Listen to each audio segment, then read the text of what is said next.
Jeunesse togolaise, je tiens aujourd'hui à vous remercier avec un cœur rempli d'admiration et de gratitude face à votre bravoure. Vous avez fait ce que peu avaient espéré encore voir au Togo. Les 26, 27 et 28 juin dernier, vous avez bravé la peur, défié la violence et crié votre soif de liberté face à l'un des régimes les plus barbares que l'Afrique ait jamais connu. Je voudrais, avant de continuer, rendre hommage à tous nos martyrs qui ont perdu la vie hier et avant-hier et présenter à leurs familles nos vives condoléances. Notre meilleure façon de les honorer est de continuer ce combat pour la liberté dans lequel ils ont trouvé la mort. Aujourd'hui, je voudrais vous parler de ce que vous ressentez peut-être aujourd'hui, dans le silence qui a suivi vos cris et dans la réaction qu'a accompagné vos manifestations. Je sais que beaucoup d'entre vous se sentent peut-être abandonnés. En tant que Togolais, c'est un sentiment qui ne nous quitte pas. Parce que malgré le fait qu'en tant que peuple, à plusieurs reprises, nous avons soutenu, moralement, physiquement, financièrement, les combats d'autres peuples sur le continent africain, nous n'avons jamais senti ce même engouement quand l'heure est arrivée pour que d'autres se mobilisent pour nous. Toutefois, ce n'est pas le plus important. Le plus important est qu'en tant que peuple, nous restons déterminés. Et que partout en Afrique et dans le monde, il existe des personnes qui sont en solidarité avec nous. Depuis 60 ans, nous luttons. Et depuis 60 ans, nos cris sont ignorés. Nos morts sont effacés et nos victoires sont minimisées. Le monde détourne certes les yeux. Pire encore, certains osent même attribuer la paternité de notre soulèvement à un régime colonial qui a été mis en place pour nous assujettir et continuer notre domination. À ceux qui ont écrasé nos compatriotes, à ceux qui ont saboté nos espoirs et démoli les forces de la libération, eh bien comprenez une chose, la jeunesse togolaise n'abandonnera pas. Je vous dis aujourd'hui tout l'amour que j'ai pour vous en tant que peuple et malgré les circonstances, c'est l'un des moments où l'on se sent fier d'être Togolais. Vous nous avez encore une fois prouvé que notre peuple est digne et que notre jeunesse n'est pas résignée. Et ce n'est pas parce que l'on n'obtient pas dans l'immédiat les résultats tant escomptés, que notre combat n'est pas juste ou que nous sommes en train de perdre. Bien au contraire. Beaucoup de ceux parmi vous qui vous êtes levés, qui avez défendu au péril de vos vies notre nation, eh bien, sachez que nous sommes reconnaissants pour vos sacrifices. Pendant longtemps, on a jugé le peuple togolais incapable de se lever sans les directives d'un individu.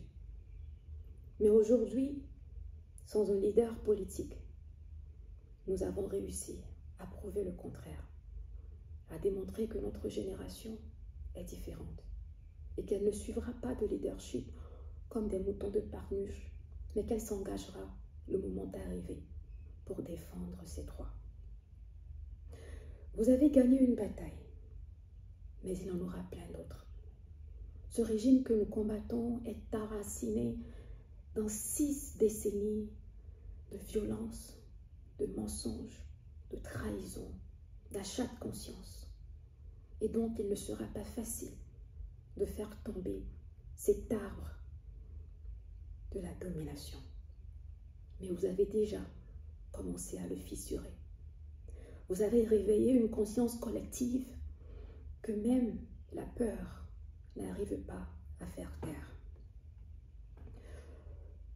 Jeunesse togolaise, tenons bon, tenez bon. Nous allons continuer par nous organiser en rang décentralisé, quartier par quartier, commune par commune, ville par ville. Ce n'est pas par coïncidence que le régime annonce que les élections législatives se tiendront le 17 juillet prochain.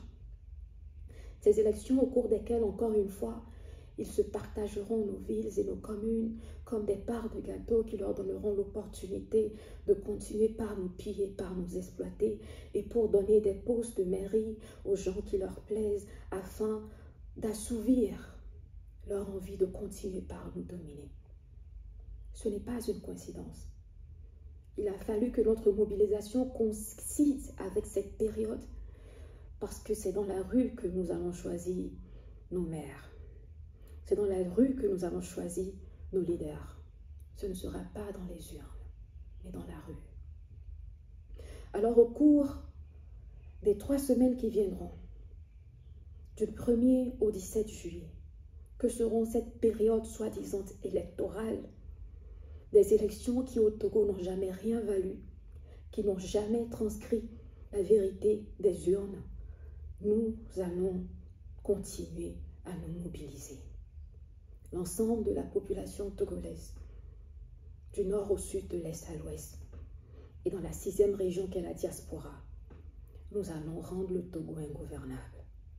Si Faure Gnassingbé ne veut pas laisser le pouvoir, nous allons lui faire savoir qu'en tant que jeunesse, nous ne nous laisserons plus gouverner par un régime aussi égoïste et aussi sanguinaire.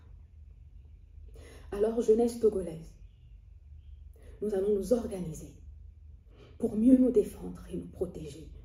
Parce que nous savons que nous avons en face de nous des sauvages qui n'ont aucun respect pour la vie humaine.